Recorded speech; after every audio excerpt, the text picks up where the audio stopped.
coexist gracefully with the unresolved. Let's say that 3 times together. I coexist gracefully with the unresolved. I coexist gracefully with the unresolved. I coexist gracefully with the unresolved. And what I want to talk to you today about is the unresolved, or the in-between times, as it's been written about very commonly in New Thought and positive thinking circles over the last 5 years or so. And that has to do with a very powerful spiritual and psychological message, and that is the importance of these in-between times in our lives. We all like to resolve our problems all of the time, and we also like to believe that we are very strong people and become stronger so that we don't have to deal with, or we are better able to deal with the circumstances and situations of life. And in reality, we all know that we're going to have challenges in our lives because the human condition creates in and of itself a lot of things. And in New Thought, practical spirituality, we're taught to manifest and change our way of thinking. And of course that's valuable and we believe it. But the reality is that things happen in our lives. They happen for a variety of reasons.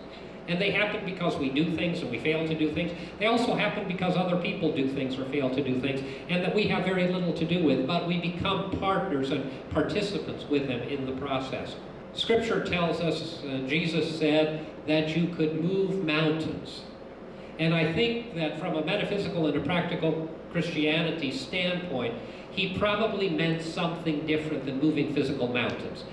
And remember that according to the Fillmores, the teaching of affirmation and denial didn't have to do with denying that which was the experience. It had to do with denying the power that that experience had over you. It's not denying that you have a circumstance or situation, but the reality is that it isn't about the circumstance or situation. It's about how we look at the circumstance and situation. What's the famous affirmation that Myrtle Fillmore used that healed her over the 18-month period that started the Unity movement? I am a child of God, therefore I do not inherit sickness. I am a child of God, therefore I do not inherit sickness. Myrtle had tuberculosis at that time. She was a sick woman. She knew she was a sick woman. And she wasn't denying that she had tuberculosis. She was denying the power that that had over her. I am a child of God, therefore I do not inherit sickness. And so she moved through that way of thinking. And in that experience, it wasn't the removal of the experience or the mountain that did something for us, but it was the in-between time that strengthened us and brought us through it, because it takes some time to go through the experience. What's the affirmation we're using this morning? I coexist gracefully with the unresolved. Let's say that 3 times. I coexist gracefully with the unresolved. I coexist gracefully with the unresolved. I coexist gracefully with the unresolved. When you have unresolved problems and difficulties in your life, when you have mountains that are created, the Alps of your life, you stand before that experience.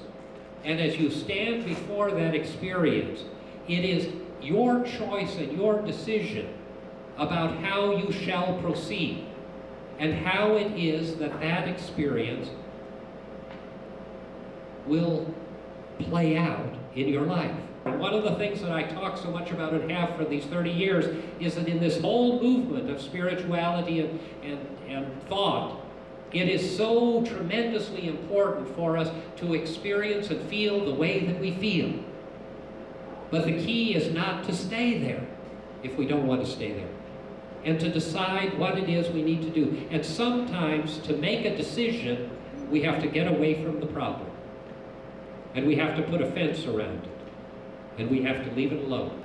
President Eisenhower spoke to this whole group of kids, and it was really wonderful. He spoke, and I can remember distinctly one of the things that he said that stuck with me all of my life, which was so profound. And that is, he said that with all of the problems and challenges that he had in the military and as President of the United States, that he was a person of great faith, and he had a principle that he wanted to share with us. And that principle was, he said, with all of the things that I've had to deal with and all of the things that you will have to deal with in your life, when I go to bed at night, I say to God, I'm too tired to deal with any of this anymore. So I'm going to leave it with you, and I'm going to go to sleep. Now, it didn't make a lot of sense to me as a kid, but I kept it in my mind, and I thought about it, and as I grew older, it made more sense. And it made great sense. There are all kinds of people who use that principle and that concept. The whole idea and the premise is to get it off of your shoulders and to stop carrying it.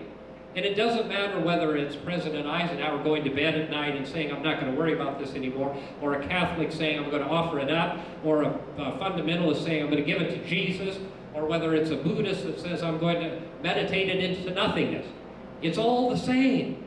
And it is that I am in this in-between time, and there's nothing that I can do right now. And so, in this moment, I'm going to, what's the affirmation? Coexist gracefully with the unresolved. How many of us in our lives have unresolved issues? We all have them, and we're going to have them again. And you know what? We're going to take a lot of our unresolved issues to the grave with us when they close the lid. And when we talk to people, there are childhood memories, there are parental experiences, there are relationship problems, there are work hurts, there are injuries that happen to us psychologically and physically and emotionally that are beyond the concept or the thought of anyone. And they will not be resolved, but many of them will. But the issue of life is to be able to deal with those. And that's what Jesus was talking about when he said the mountain we could remove. And maybe we don't remove it today. Maybe we just contemplate it. Maybe we just deal with it. Maybe we just have to be there. One of the things that I've found in counseling and therapy over the years, and I don't do it much, is that some people need to be where they are. And they're not going to be helped because that's where they need to be. And I hope for them that they will come to a point in time of moving, but maybe not. But that's not my issue. That's their issue. And my issue is my Costello. Your issue is you. And the relationship that you have between the power and grace of God and yourself. And that requires us to accept the fact that some things are simply unresolved in life. Jesus probably had a lot of unresolved issues in his life. He didn't talk about them. He didn't necessarily, although some of them are revealed.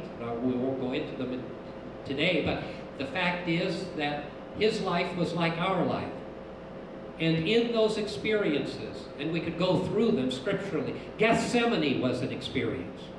On the cross, he was in agony, and all of these things, in the in-between moments, the in-between experiences, the unresolved. I don't know why it's this way. I don't know why this circumstance and situation is here. But you know what? It's here. And the affirmation that we're using this morning? I coexist gracefully with the unresolved. I coexist gracefully with the unresolved. I coexist gracefully with the unresolved. The good news is that we all coexist gracefully with the unresolved, because the unresolved is filling the hours and the days and the experiences of our life. And how it is we coexist with those periods of the in-between moments will determine how peaceful, how serene, how healthy, how happy, and how expectant we are of the great good that is ours yet to come.